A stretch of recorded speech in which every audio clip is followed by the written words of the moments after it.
Maaf Mas Rim. Guys ya, kali ini saya ditemani ya seorang teman ya, teman lama ya.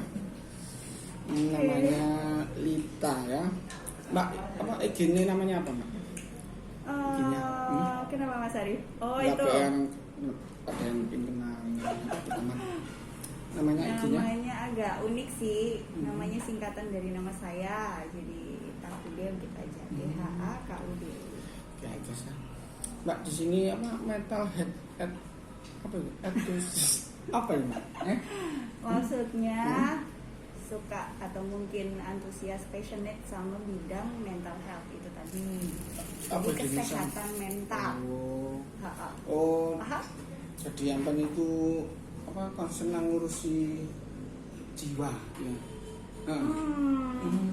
Jadi kalau psikologi itu aspeknya ada 3, kognitif, psikomotor, sama perilakunya. Jadi mulai dari apa yang dipikirkan, apa yang dirasa, sama perilaku yang muncul. Jadi itu satu kesatuan. Kalau bentuknya di situ ada penyimpangan, itu berarti ada yang sesuatu yang tidak normal. Nah itu adalah namanya mental health itu tadi. Terus sampai kok tertarik lah di dunia Mental health itu tadi. yang lain. Kenapa tertarik? Ya karena memang dari lama sudah berkecimpung di situ, kuliah di situ, dan memang kalau itu kan kita bantu orang ya. Kita bantu orang bukan cuma materi atau uang, tapi kita juga bisa bantu orang dengan cara itu tadi, edukasi. Edukasi terutama kalau mental health kan sesuatu yang krusial saat ini gitu loh. Jadi sesuatu yang bisa kita edukasi ke masyarakat dan itu positif untuk bisa mendorong masyarakat supaya bisa lebih sehat secara mental. Kalau sehat kan bukan cuma fisik, tapi juga mental juga gitu loh. Mental, sosial itu juga harus sehat. Nah, tadi karena saya senang di situ. Jadi kalau kita misalkan belajar sesuatu mulai dari apa yang kita senang. Tapi untuk apa Mbak sendiri, maksudnya manfaat untuk orang lain, untuk Mbak sendiri dengan apa? Jurusan ini dengan belajar ini gitu untuk Mbak sendiri. Kalau saya dari awal ini untuk pengenalan diri Mas. Jadi untuk belajar soal diri sendiri. Jadi kalau kita belajar masalah mental health, isu-isu psikologis gitu ya, kita jadi mengenal kita bagaimana gitu kan, apa yang harus kita lakukan dengan orang lain gitu ya. Kita juga paham perilaku orang lain seperti apa. Jadi kan kita lebih mudah untuk sosialisasi. Kita juga bisa kontrol diri juga kayak gitu. Jadi dari kita sendiri sih mengenali lebih dalam tentang diri kita sendiri supaya itu tadi bisa lebih positif lagi, entah untuk diri sendiri maupun orang lain. Tapi sebelum ambil bidang ini ya itu biasa suka ngomong gini. Iya. Apa orang dulu itu enggak dulunya. Iya, saya termasuk kalau secara karakter saya karakter yang memang agak tertutup sebenarnya gitu ya.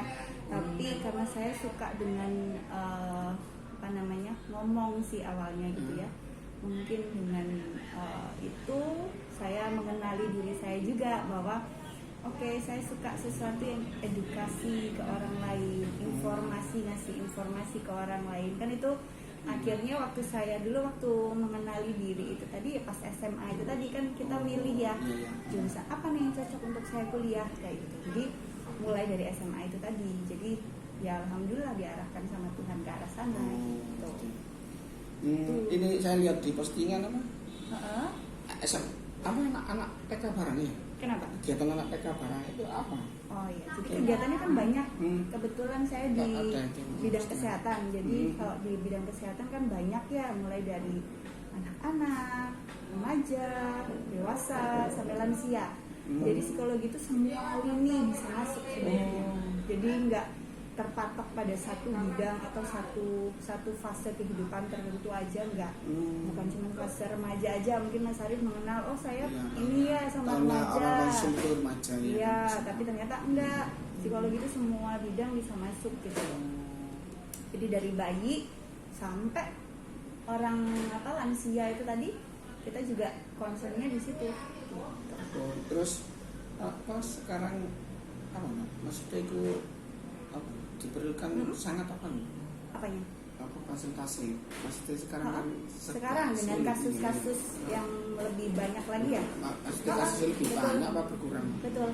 Kalau apalagi di masa pandemi gini banyak banget kasusnya. Kalau yang muncul sih, kalau biasanya yang konsul ke saya sekarang trennya lebih banyak yang kecemasan kayak gitu, itu banyak sekali. Kalau secara usia biasanya usia dewasa awal nih, mungkin dari awal 19, 23, 20 itu banyak banget yang konsul ke sini. Mungkin karena itu ya menjelang quarter life crisis itu tadi, jadi banyak kasusnya. Tuh. Terus itu memang ada hasilnya mesti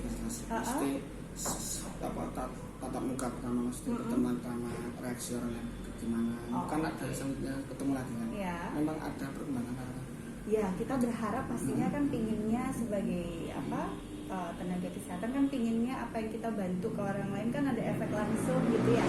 Tapi namanya secara psikis itu kan kalau orang treatment atau mungkin kita intervensi nggak bisa langsung selesai. Tapi ya paling nggak setelah sesi yang kita lakukan dari sesi pertama, kedua ada atau mungkin beberapa sesi lain ada insight setelah kita ngasih sesi itu tadi. Jadi setiap kali ketemu, setiap kali sesi, kalau bisa kita harapannya adalah ada insight yang bisa masuk ke pikiran mereka. Insight itu adalah kesadaran. Oh, saya ternyata kayak gini ya, gitu. Mungkin, oh ternyata saya harus seperti ini ya. Kita cuma mengarahkan mas. Jadi mereka sendiri yang punya keputusan untuk bikin diri mereka berubah sebenarnya.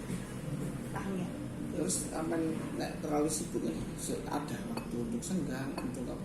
Ya harus ada gitu kan. Jadi kan makanya tadi kita harus bisa memisahkan antara yang namanya kerja dengan masalah ini pribadi itu tadi. Jadi kalau kita bisa memisahkan itu tadi dan bikin prioritas mana yang penting gitu ya, ya insya Allah kita bisa membagi itu tadi supaya bisa nggak kacau gitu ya, kerjaan kacau mungkin atau urusan rumah tangga jadi kacau gitu kan ya enggak. Jadi setelah kerja ya sudah gitu, Mas Arif mau jalan-jalan, mau sama keluarga, fokus di situ, nggak usah wah iya ya jalan-jalan sama keluarga, sama suami. Soalnya kan ingat mbak itu ya, manajemen stres. Betul, manajemen emosi, pengelolaan emosi itu tadi gitu ya. Oke, Mbak. Ya sudah ya, makasih ya. Oke. Jadi saya ini tadi belajar psikologi ya. Oke. Belajar ilmu bahasa Inggris tadi apa Bu? Mental health ya. Oke. Issues ya. Oke, makasih ya telah menyaksikan dunia. Jangan lupa like, comment, dan subscribe ya di Aib YouTube. Oke. Ada pesan Mbak? Pesannya. Terakhir ya. Oke, mungkin pesannya karena ini lagi pandemi juga gitu ya, lagi zamannya lagi krisis, bukan cuma resesi ekonomi ya, tapi juga secara mental itu juga penting juga gitu ya untuk dikontrol dengan baik. Jangan lupa jaga kesehatan, diatur pola makan, pola tidurnya, pola pikirnya juga. Jadi 3 itu kalau bisa harus seimbang gitu ya. Jangan sampai cuma kerja aja tapi lupa makan kayak gitu atau sebaliknya gitu ya. Jadi balancing in life itu penting sekali. Ya, semoga sehat semuanya ya. Jangan lupa bahagia, dadah. Oke.